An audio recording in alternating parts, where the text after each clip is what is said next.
Magingay para Isurhenyo! Magingay para Isurhenyo!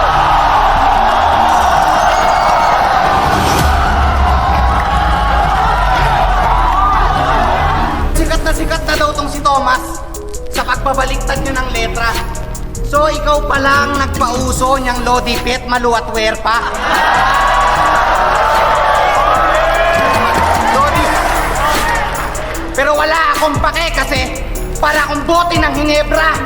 Baliktarin mo ng mangibabaw tong demonyong to sa gera. Madali lang naman magbaliktaran. Ba't kayo nabibilib sa kanya? Itong idol nyong anlakas, gusto nyo iwanan kong sakal na? So anong sasabihin mo? Na ang utak mo ay fraud? Kahit di ka nakapasa ng board? Ano mang gamitin mo na words? Sa battle na gagawa mong sword? Ulol! Malalaslas lang ang karit ng leeg nitong nagpapanggap mahusay. Pulang dugo mo ang patunay. Paano kung maglabas ng kulay? Bali-balik ta rin yung manay hukay pa rin ang landas niyang titigilan kasi nga binilang sa nakarit kaya narekta sa libingan. Ganun ba yun? Ganito, nag-wordplay. Gustong agawin yung titulo. Nagsigawan sila, bakit ginamit mo yung estilo ko?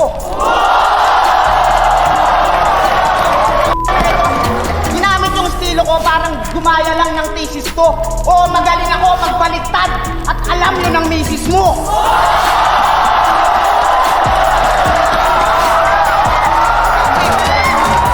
Ganyan magrebat, ubot ng pagsik, yung banda mas masakit. Hindi ko lang dinaan sa bali-baliktad, tinagtad ko pa ng balik. Kaya wag ka masyado papresko. Dapat sincere ka. Kaso ang gusto, barumbado yung dating niya.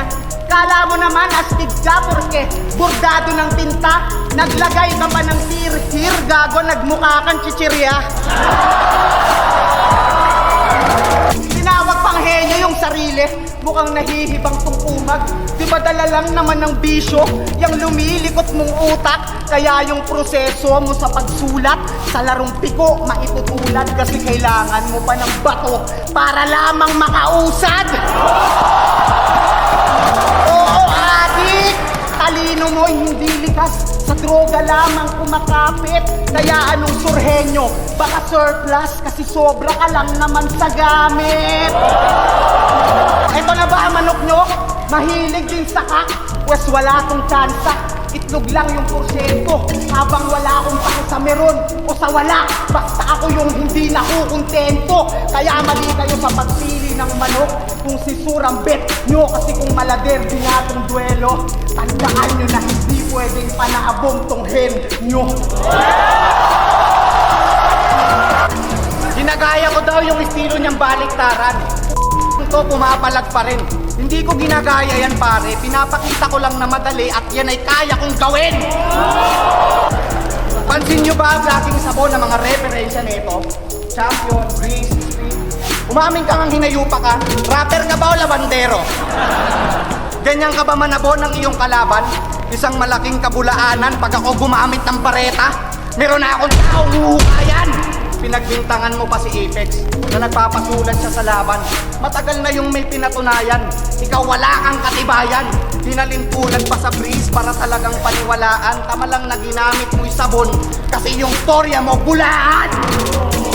Ngayong gabi, ikay si Rokawa kasi lahat ng fans sa'yo. Pero ako ang henyong sakuragin, bida sa palabas na to. At kung usapan lang ay achievement, na mo mas lamang pa rin ako sa'yo. Kasi A to Z lang yung tinapos mo, ako tinapos ko yung law. Nagkagaya na naman. Sinabi na nga ni Apex, inulit mo rin bro. Yan ay malabong gawin ko. Pero sa bagay, ganyan talaga maghinala yung mga taong di makapaniwala kapag sobrang galing mo. Oo, maraming ang sabon, pero di ako maglalaba. May baliktaran yung dala. Kasi itong tinuturing mong sabon sa standing mo ang magdudulot ng mancha. Sa mga nagdaan ng laban, kapansin-pansin pag umaakto ka, Masyado ka yatang nadadala. Yung kalaban parang sinisindak mo pa. Kasi pagtapos mag-forward setup, lagi mo pang sinusundan ng ha. Kala mo, bigat mo na. Di mo alam, para kang tanga. Ano yon? Burst mo na, react mo pa. Yan hirap sa'yo. Inuuna mo yung yabang. Battle mo kay Fukuda, dinamay mo pa ako't binanatan. Pero baka nakakalimutan mong ganyan na ganyan din yung huling tinumba kong kalaban.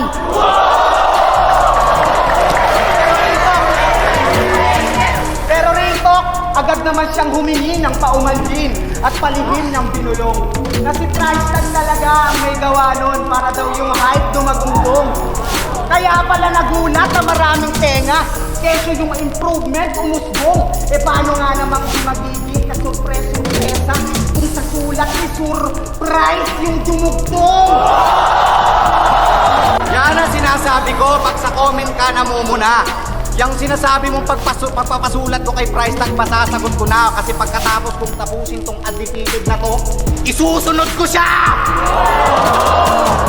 Magnanakaw ka ng linya. Wala nang dapat pagtalunan. Dapat sa'yo pinabaril hanggang mawasak ang bunbunan. Total, walang laman tong tom na pusi at ang galawan niya magulang.